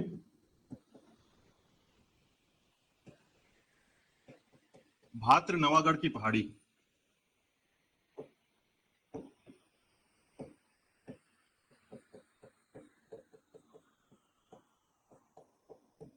ठीक है, ये क्षेत्र है आपका भाद्र नवागढ़ की पहाड़ी, याद रखिएगा। तो अपने दिमाग में बैठा के रखिएगा, जितनी नदियां पूरे क्षेत्र से निकलती हैं वो आपको याद रखना है। भाद्र नवागढ़ की पहाड़ी, यहीं पर है नारियल की पहाड़ी। ठीक है, इसे नारियल की पहाड़ी भी कहते हैं। ठीक है, तो याद रखिएगा यहां से नदी निकलती है और ये नदी निकलकर गरियाबंद से होते हुए राजिम के पास जाके मिल जाती है। ठीक है, और ये कौन सी नदी है, पैरी नदी। ठीक है, नाम है इसका अरपा पैरी के, है ना, तो याद रखिएगा, तो याद रखिएगा इसका नाम लिया गया है हमारे राजकीय गीत में। ठीक है, ये धमतरी है, ये वाला हिस्सा धमतरी है, याद रखिएगा, तो धमतरी से अगर बाहर निकलेंगे तो उड़ीसा का क्षेत्र आएगा, है ना, उड़ीसा के क्षेत्र, उड़ीसा के नौरंगपुर से, उड़ीसा का एक जगह है नौरंगपुर, ठीक है, वहां से एक नदी आती है, याद रखिएगा, और ये नदी जो है धमतरी से होते हुए यहां पर आती है, ठीक है। इसको कौन सी नदी कहते हैं? सोंढूर, ठीक है। तो अब क्या मिल गया वहां पर? अरपा पैरी, ठीक है, और माफ कीजिएगा, महानदी पैरी और सोंढूर का संगम, ठीक है। तो जो महानदी पैरी और सोंढूर का संगम हुआ कहां पर हुआ है? राजिम के क्षेत्र में, ठीक है। इसलिए राजिम को क्या कहते हैं? प्रयाग भी कहते हैं, यार देखिए छत्तीसगढ़ का प्रयाग कहलाता है, ठीक है। अब देखिए राजिम के बारे में पढ़ेंगे तो बहुत कुछ पढ़ने को मिलेगा राजिम क्षेत्र में। तो याद रखिएगा राजिम जो क्षेत्र है, ठीक है, यहाँ पर कई ऐसे मंदिर हैं, याद रखिएगा, मंदिरों की गिनती करेंगे कम से कम मैं 10 ही बताऊंगा, ठीक है, 20 से ज्यादा होंगे, याद रखिएगा। आपको केवल याद करना है कुछ इतिहास में कई घटनाओं के बारे में। जैसे मैं एक छोटा सा इतिहास आपको बताता हूं, देखिए क्या हुआ था।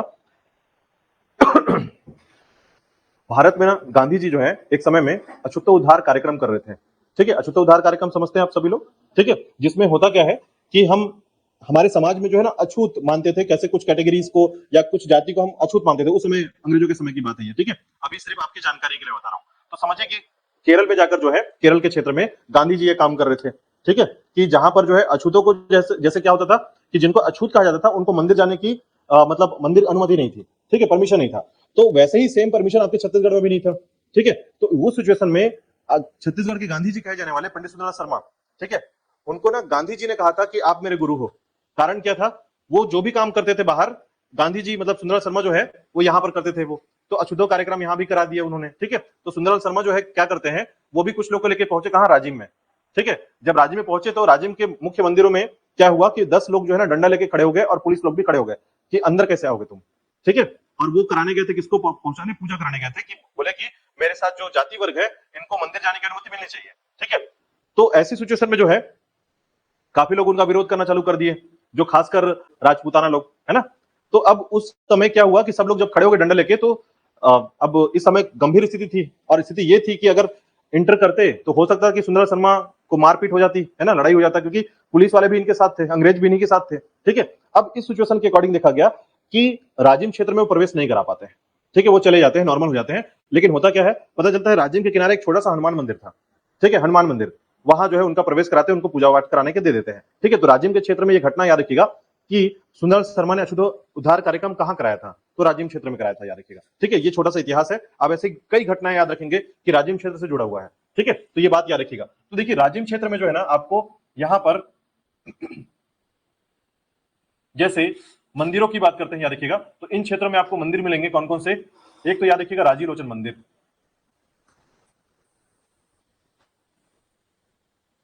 इसके बाद कुलेश्वर मंदिर, और ध्यान रखिएगा जो मंदिरों का नाम बताया जा रहा है वो इंपॉर्टेंट मंदिर है, ठीक है। सभी मंदिर के तक हम नहीं पहुंचेंगे, हम केवल मुख्य मंदिरों पर बात करेंगे, ठीक है। इसके अलावा जो है आपको सुनने को मिलेगा कौन से मंदिर? राम मंदिर, ठीक है। और इसी के बाद हम बात करेंगे पंचकोसी मंदिर के बारे में। ये पंचकोसी मंदिर जो नाम है ना, ये 5 मंदिरों से मिलकर बना हुआ है, ठीक है। इसमें बहुत सारे मंदिर आते हैं, याद रखिएगा, फिंगेश्वर का मंदिर भी इसी के अंदर आता है, ठीक है। तो डिस्कस करेंगे टोटल इसके बारे में, ठीक है। देखिएगा सबसे पहले राजिम के बारे में थोड़ी सी कुछ बातों को समझिएगा, ठीक है।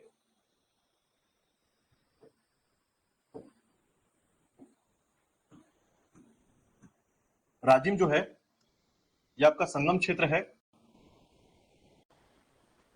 महानदी पैरी और सोंढूर का। इसे छत्तीसगढ़ का प्रयाग कहते हैं। यहां पर बनाया गया है आपका सस्पेंशन ब्रिज, जिसका नाम है लक्ष्मण झूला। इसके अलावा याद रखिएगा, अब इसके बारे में थोड़ा सा याद रखिएगा, यहां पर जो महोत्सव मनाया जाता है, फेस्टिवल, ठीक है, उसके बारे में तो याद रखिएगा राजिम लोचन महोत्सव, जिसकी शुरुआत कब की गई थी? 2001 में की गई थी, याद रखिएगा। इसे कहा जाता है राजी लोचन महोत्सव, ठीक है। अब इस राजी लोचन महोत्सव का नाम जो है बदलकर क्या कर दिया गया? याद रखिएगा कुंभ मेला, ठीक है। छत्तीसगढ़ में कुंभ मेला की शुरुआत भी की गई, ठीक है। कब किया गया था? 2005-6 में राज्य सरकार ने इसे बदल दिया था, याद रखिएगा, ठीक है। रमन सरकार के समय इसे क्या बोला गया? कुंभ मेला, ठीक है। तो राजी लोचन मेला क्या बन गया? कुंभ मेला बन गया। लेकिन 2018 के बाद जो है बघेल सरकार आई और इसे माघ पुनी मेला के नाम से जाना गया। 2018 के बाद से इसका नाम फिर से बदल गया और माघ पुनी मेला के नाम से इसे जाना गया, याद रखिएगा। ठीक है, तो 3 बार नाम याद रखिएगा। राजीव लोचन जो महोत्सव था उसे कुंभ मेला और माघ पुनी मेला जो है के नाम से, ठीक है, क्योंकि माघ पूर्णिमा को मनाया जाता है इसलिए याद रखिएगा माघ पुनी मेला के नाम से जाना गया है। ठीक है, अब इसके अलावा देखिएगा इस क्षेत्र में आपको याद रखना है कि यहां पर और क्या क्या चीजें हैं। तो याद रखिएगा सबसे पहले राजीव लोचन मंदिर है। ठीक है, तो याद रखिएगा राजिम के क्षेत्र के लिए। ठीक है, ब्रिज आपने पढ़ लिया है। अन्य मंदिरों का नाम याद रखिएगा, कुछ मंदिरों का नाम मैं बताता हूं आपको। ठीक है, इस क्षेत्रों में और भी कई मंदिर है राजिम क्षेत्र में जिसका नाम आपको याद रखना जरूरी है। पहला है आपका भूतेश्वर महादेव मंदिर। ठीक है, इस मंदिर की खास बात जानते हैं आप लोग क्या है भूतेश्वर महादेव मंदिर की? कुछ तो खास बात होगी, है ना? इस नहीं नहीं, अब क्या भूत नजर आएंगे आपको? देखिए, इसको देखिए और समझ जाएंगे आप। अगर कभी देखा होगा आपने इस मंदिर को, भूतेश्वर महादेव मंदिर।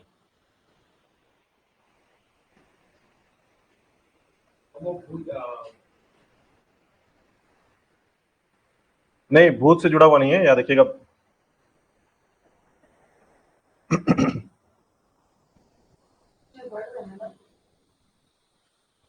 ठीक है, ये मंदिर आपको दिख रहा है?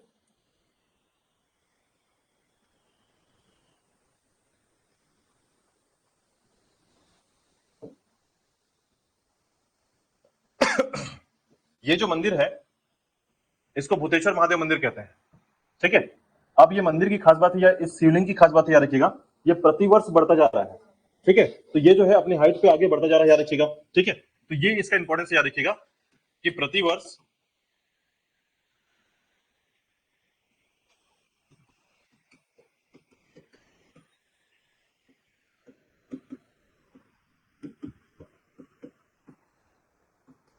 ठीक है, प्रतिवर्ष शिवलिंग की ऊंचाई बढ़ती चली जा रही है। ठीक है, तो ये भूतेश्वर महादेव मंदिर का अपना समय रहा है। ठीक है, इसी के साथ देखिएगा यहां पर जो है पंचेश्वर महादेव मंदिर 9वीं शताब्दी का मंदिर है, याद रखिएगा। 9th एडी के समय यह मंदिर बनाया गया था, पंचेश्वर महादेव मंदिर। ठीक है, 9वीं शताब्दी का मंदिर है। उसी प्रकार यहां पर जो है दानेश्वर मंदिर है। उसी प्रकार जो है यहां पर अन्य मंदिर है जैसे कि आपका रामचंद्र मंदिर। ठीक है, तो याद रखिएगा राजिम के क्षेत्र में कई ऐसे मंदिर मिलेंगे, याद रखिएगा, जो कि इंपॉर्टेंट है। भूतेश्वर महादेव मंदिर, पंचेश्वर महादेव मंदिर, दानेश्वर मंदिर, रामचंद्र मंदिर। ठीक है, ये सभी मंदिर इंपॉर्टेंट है, याद रखिएगा। चलिए इसके बाद देखिएगा, अब बात करते हैं थोड़ा राजीव लोचन मंदिर के बारे में। याद रखिएगा राजिम के क्षेत्र का राजीव लोचन मंदिर। ठीक है, ये राजिम में है, याद रखिएगा राजीव लोचन मंदिर। ठीक है, इस मंदिर का निर्माण जो है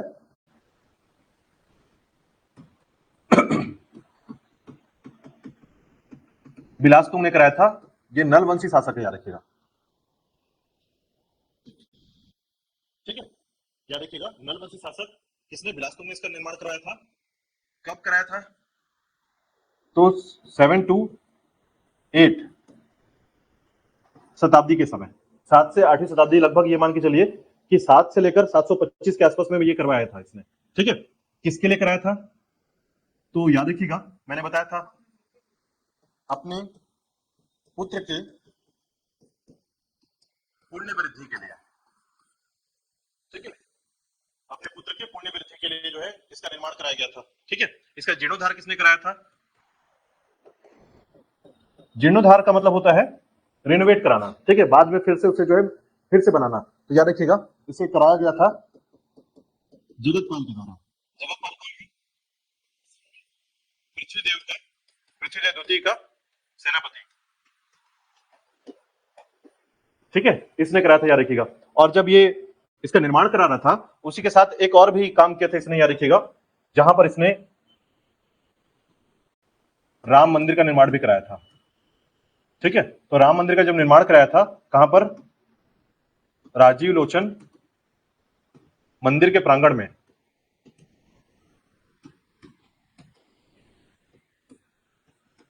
ठीक है। अब ये मंदिर किस भगवान से संबंधित है बताइए मुझे जल्दी से, कौन सी भगवान गर्भगृह में स्थित है? हाँ, राजीलोचन मंदिर का शिव जी होंगे, ठीक है। याद रखिएगा विष्णु जी को समर्पित है, याद रखिएगा, ठीक है। नाम सुनिए, राजीव लोचन, ठीक है। राजीव लोचन, लोचन का मतलब क्या होता है? नेत्र, और राजीव का मतलब क्या होता है? कमल, ठीक है। तो कमल के समान नेत्र शंकर जी का होता है? नहीं होता ना, तो याद रखिएगा विष्णु जी का, ठीक है। राजीव लोचन कहा जाता है। और ध्यान रखिएगा जो राजिम है, इस जगह का नाम पहले कमलपुर था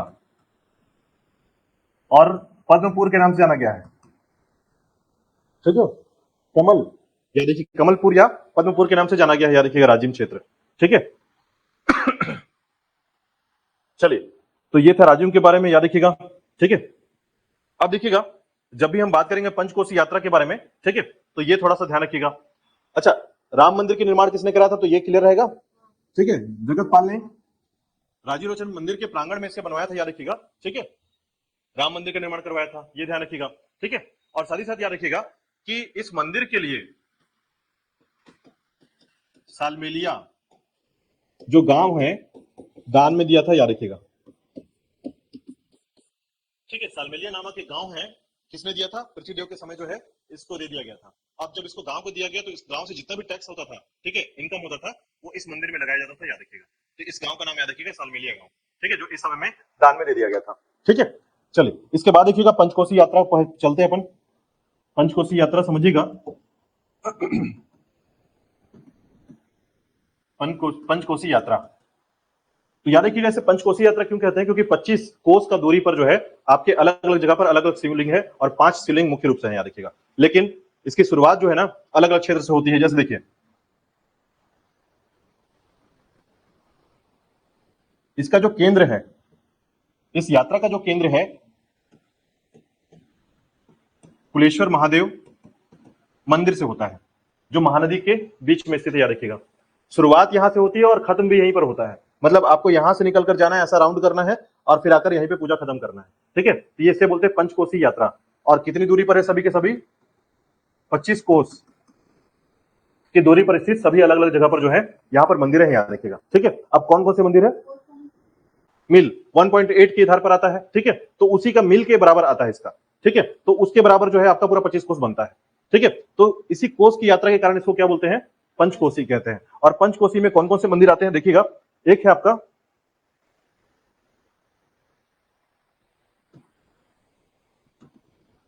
हिंगेश्वर मंदिर, ठीक है। फिंगेश्वर वाले एरिया में आपका मंदिर आएगा। देखिए इसको समझिएगा, अभी आपने यहां पर देखा होगा वो फिंगेश्वर दिख रहा है सबसे ऊपर में, ठीक है। तो देखिए राजिम से फिंगेश्वर तक की दूरी पूरी तय करनी पड़ेगी, याद रखिएगा, वो पूरा का पूरा एरिया उसके अंदर आ जाता है, ठीक है। तो ये फिंगेश्वर मंदिर हो गया, फिंगेश्वर महादेव मंदिर, ठीक है। आगे जाएंगे इधर, इस प्रकार से 5 मंदिर हैं, याद रखिएगा। एक फिंगेश्वर मंदिर है, जाएंगे पटेश्वर मंदिर, पटेवा में पटेश्वर महादेव मंदिर, पटेवा क्षेत्र, ठीक है, जगह है आपका पटेवा क्षेत्र। ये आपके याद रखिएगा महासमुंद में आता है, इधर जाएंगे तो महासमुंद जाना पड़ेगा आपको, ठीक है। पटेवा महासमुंद में। उसी प्रकार जो है आपका बमहनी बहमनेश्वर मंदिर, बहमनेश्वर महादेव मंदिर, बहमनी क्षेत्र में बहमनेश्वर महादेव मंदिर। और याद रखिएगा ये भी महासमुंद में है, ठीक है। तो इसका मतलब समझिएगा कि ये महासमुंद क्षेत्र है, यानी इसके लिए आपको महासमुंद क्षेत्र में जाना पड़ेगा, ठीक है। उसी प्रकार जो है आपका चंपारण क्षेत्र, ठीक है। और चंपारण क्षेत्र में याद रखिएगा चंपनेश्वर मंदिर, चंपनेश्वर महादेव मंदिर। और ये कहां पर है? रायपुर में, ठीक है। चंपारण रायपुर, याद रखिएगा। उसी प्रकार देखिएगा कोपरा, कोपरेश्वर मंदिर, कोपरेश्वर महादेव मंदिर, ये आपका गरियाबंद में है, गरियाबंद क्षेत्र में, ठीक है। तो देखिए फिंगेश्वर कहां पर है, ये भी आपका गरियाबंद में आता है।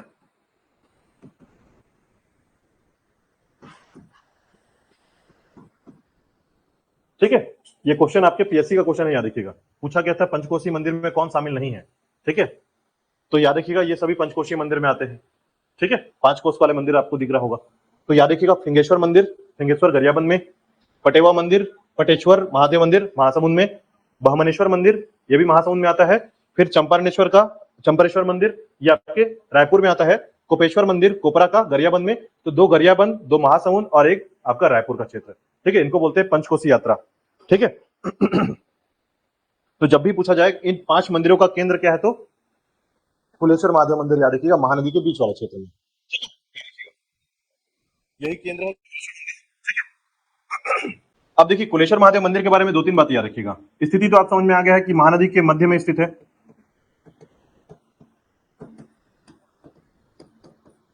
यहां पर मेला लगता है, याद रखिएगा, महाशिवरात्रि का। ठीक है, महाशिवरात्रि का मेला लगता है। साथ ही साथ याद रखिएगा कुलेश्वर महादेव मंदिर की इंपॉर्टेंस इतना ज्यादा है कि अगर आप जगन्नाथपुरी घूमने गए हैं या दर्शन के लिए गए हैं, तो वापस आने के बाद आपको यहां पर दर्शन करने के लिए आना जरूरी है। याद रखिएगा, ऐसा कहा जाता है कि जब तक आप राजी लोचन मंदिर और आपके कुलेश्वर महादेव मंदिर नहीं गए हैं, तब तक आपका जगन्नाथ, ठीक है, उसके संबंध में क्यों, अब इसकी कहानी मैं आपको बताता हूं। देखिए एक्चुअल में क्या होता है कि आपने यहां पर देखा है, ये वाला जो हिस्सा है हमारा, ये देवभोग है। ठीक है, देवभोग का ये जमीन जो है ना, जगन्नाथ भगवान को दान में दिया गया था। ठीक है, अब यहाँ पर जो भी धान लगाए जाते हैं या जो भी फसल होता है, ये फसल जाता है कहां पर, जगन्नाथ में। ठीक है, जगन्नाथपुरी जाता है। और वहां के खाने में आपने देखा होगा, आपने सुना है वहां के खाने की या बर्तन की खासियत सुनी होगी कि नीचे से जब आग लगता है तो सबसे पहले कौन सा पकता है, ऊपर वाला या नीचे वाला। ठीक है, ऊपर वाला पकता है। ठीक है, तो इन सभी खासियतों के साथ ये देखा जाता है कि देवभोग जो क्षेत्र में जो धान होता है, ठीक है, वो धान जाता है कहां पर, जगन्नाथपुरी। और इस जगन्नाथपुरी का जो भोग लगता है वो यहाँ के धान से लगता है या यहाँ के चावल से लगता है। ठीक है, तो एक तरीके से यह गरियाबंद जो है एक तरीके से जुड़ा हुआ है किससे, जगन्नाथपुरी से। ठीक है, तो ये दोनों जो है ना, जैसे राजीव लोचन मंदिर आपका विष्णु जी का मंदिर है, ठीक है, वैसे ही जगन्नाथ मंदिर भी किससे संबंधित है, विष्णु जी से संबंधित है। तो यह एक दर्शाया जाता है कि छत्तीसगढ़ का जो राजीव लोचन मंदिर है और कुलेश्वर महादेव मंदिर है, ये कहीं ना कहीं दर्शन के लिए जुड़ा हुआ है एक दूसरे से। ठीक है, याद रखिएगा। चलिए ठीक है, तो ये था पंचकोशी यात्रा, याद रखिएगा। ये आपके एग्जाम में पीएससी में पूछा गया क्वेश्चन था, याद रखिएगा इसको। ठीक है, चलिए अन्य क्षेत्र को देखते हैं। ठीक है, इसके बाद देखिएगा फिंगेश्वर को देखते हैं, फिंगेश्वर क्षेत्र।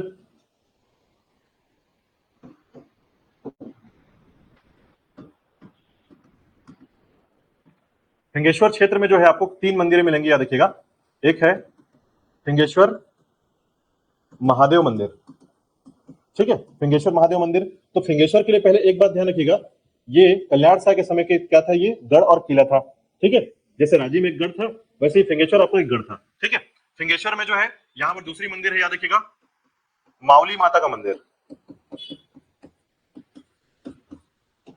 ठीक है, फिंगेश्वर क्षेत्र में मावली माता मंदिर मिलेंगे, याद रखिएगा। किला से संबंधित, ठीक है, यानी जो गढ़ है, फिंगेश्वर का जो गढ़ है उससे संबंधित क्षेत्र है आपका।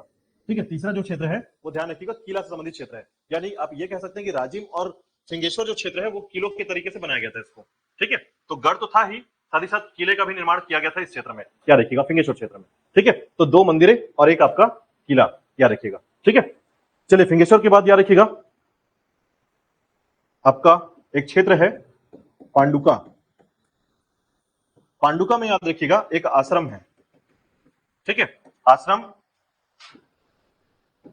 महेश योगी बाबा का आश्रम।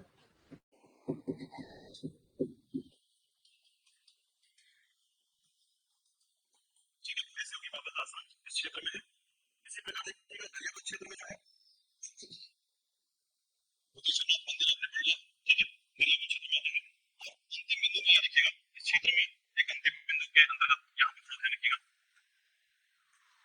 केंद्र द्वारा संरक्षित स्मारक।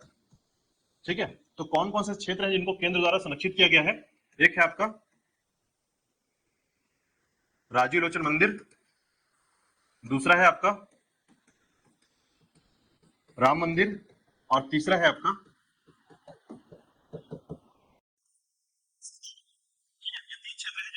सेंट्रल गवर्नमेंट ने क्या किया है, यहाँ पे फंडिंग किया है और इसको प्रोटेक्शन देता है, याद रखिएगा। ठीक है, मतलब इस क्षेत्र में जो भी काम होगा सरकार उसको प्रोटेक्शन देगी इस क्षेत्र में, ठीक है, याद रखिएगा ये क्षेत्र आपका। चलिए इसके बाद देखिएगा कुछ और मुख्य बिंदु है, जैसे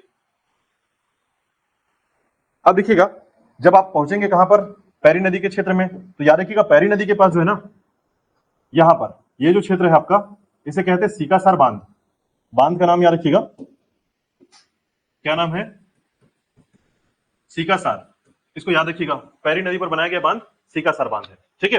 साथ ही साथ याद रखिएगा इस बांध में जो है ना एक हाइड्रो प्रोजेक्ट है, ठीक है, जिसमें बिजली उत्पादन का प्रयास किया जाए, मतलब चालू कर दिया गया है 2006 से। 3.5 ये जो यूनिट है याद रखिएगा, 2 यूनिट में आपका 7 मेगावाट बिजली का उत्पादन किया जा रहा है इस क्षेत्र में, ठीक है। 7 मेगावाट बिजली उत्पादन आपके इस नदी पर किया जाता है, याद रखिएगा सीकासार बांध में किया जाता है, ठीक है, 7 मेगावाट, ठीक है। अब देखिए मैनपुर क्षेत्र जाएंगे, ये है आपका हीरा भंडारण क्षेत्र। मैनपुर क्षेत्र जो है आपका क्या है, हीरा भंडारण क्षेत्र है, ठीक है। उसी प्रकार याद रखिएगा देवभोग जो क्षेत्र है, ये देवभोग जो क्षेत्र है इसके अंतर्गत याद रखिएगा, ठीक है, ये लाटापारा जो है इसी के अंतर्गत आता है, एलेक्जेंड्राइड वाला एरिया है ये, ठीक है। अब एक जो क्वेश्चन आपके पीएससी में पूछा गया था वो भी थोड़ा ध्यान दीजिएगा, कि ये क्वेश्चन पूछा गया था कि निम्न में से कौन सी नदी महानदी की सहायक नदी है जो छत्तीसगढ़ से नहीं बहती है, छत्तीसगढ़ के केवल एक क्षेत्र से बहती है, ठीक है। तो याद रखिएगा उड़ीसा के क्षेत्र से एक नदी आती है और ऐसे बहते हुए महानदी को जाती है, ठीक है, तेल नदी,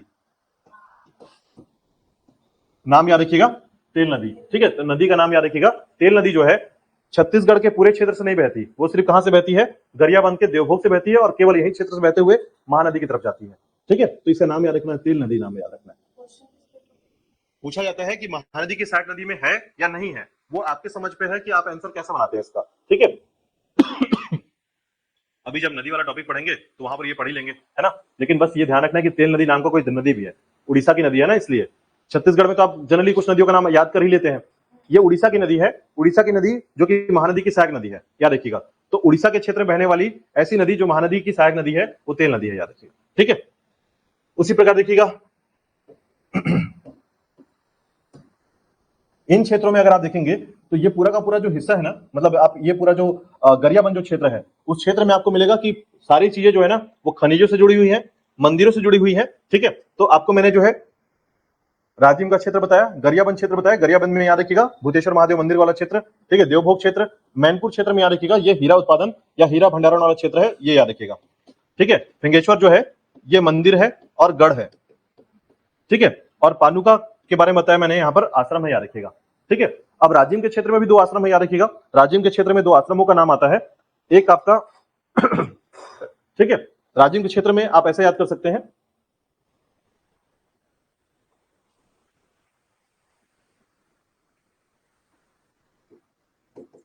आश्रम, ठीक है, एक है आपका भौम्य ऋषि का आश्रम और एक है आपका लोमस ऋषि का आश्रम, ठीक है, एक आपका भौम्य ऋषि का आश्रम और एक लोमस ऋषि का आश्रम, ठीक है। देखिए लोमेश ऋषि, लोमस ऋषि 2 अलग अलग ऋषि हैं, याद रखिएगा। लोमेश ऋषि जो है वो सिहावा नगरी क्षेत्र में रहते हैं, उनका आश्रम सिहावा नगरी में, धमतरी में। लोमस ऋषि का आश्रम जो है वो आपके कहां पर है, गरियाबंद में है, तो ये बात ध्यान रखिएगा, लोमस लोमेश, ठीक है, लोमेश कहां, धमतरी में, और लोमस जो है गरियाबंद क्षेत्र में, ठीक है। तो ये था आपका गरियाबंद के बारे में, ठीक है। आपने पढ़ा जो गरियाबंद के क्षेत्र में विभिन्न प्रकार की चीजें जो है यहाँ पर खनिज से संबंधित, आपके अन्य क्षेत्रों से संबंधित, ये सारे संबंधित क्षेत्र आते हैं गरियाबंद क्षेत्र में, ठीक है। हाँ, जो क्षेत्र है आपका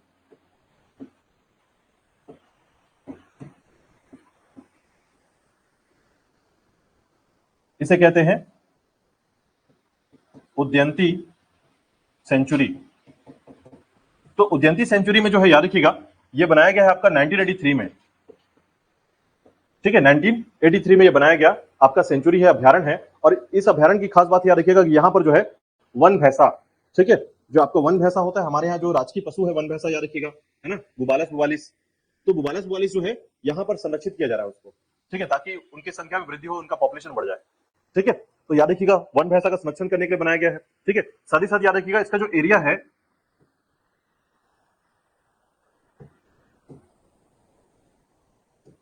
230 किलोमीटर स्क्वायर पर ये फैला हुआ है, 230 किलोमीटर स्क्वायर पर ये फैला हुआ है, उद्यंती अभयारण्य याद रखिएगा। सीता नदी के साथ मिला करके उद्यंती को, सीता नदी भी एक सेंचुरी है, धमतरी के क्षेत्र में आता है, ठीक है, तो दोनों को मिला करके इसे टाइगर रिजर्व बनाया गया, याद रखिएगा, ठीक है। राज्य का टाइगर रिजर्व भी है ये, राज्य में 4 टाइगर रिजर्व बन चुके हैं, याद रखिएगा, है ना। उनमें से आपका सीता नदी और उद्यंती को मिलाकर के टाइगर रिजर्व भी बनाया जा रहा है, ठीक है, प्रोजेक्ट टाइगर के अंतर्गत, ठीक है। साथ ही साथ याद रखिएगा यहां पर जो है विशेष प्रकार से आपको मिलेगा क्या, तो याद रखिएगा वन भैंसा, वन भैंसा के लिए कई बार क्वेश्चन पूछा है, तो याद रखिएगा कि वन भैंसा को संरक्षित करने के लिए, उन्हें प्रोटेक्ट करने के लिए कौन सा अभ्यारण्य या कौन सा सेंचुरी है, तो उद्यंती है, विशेष प्रकार से याद रखिएगा, ठीक है। तो उद्यंती में आपको वन भैंसा, काला हिरण, ब्लैक बक का नाम सुना होगा आपने,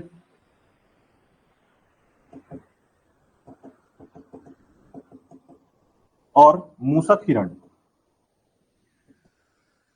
माउस डियर कहते हैं इसको, माउस डियर, ठीक है। आगे के दोनों पैर जो है छोटे होते हैं, पीछे के पैर मेंढक जैसे थोड़े मुड़े होते हैं, और ये फुदकता है थोड़ा सा। हिरण जो है ना ये छोटा होता है, याद रखिएगा, ठीक है, चूहे से बड़ा होता है, ठीक है, तो याद रखिएगा इसे कहते हैं मूसक हिरण, ठीक है। तो वन भैंसा, काला हिरण और मूसक हिरण जो है यहाँ पर मुख्य रूप से संरक्षित किए जा रहे हैं, लेकिन वन भैंसा के लिए स्पेशली याद रखिएगा उद्यंती को याद रखा जाता है, ठीक है। ये उद्यंती अभ्यारण्य, और इसके लिए याद रखिएगा 2006 में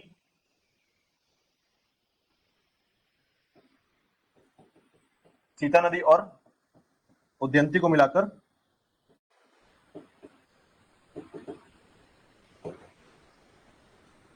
टाइगर रिजर्व बनाया गया है, ठीक है, याद रखिएगा, ठीक है।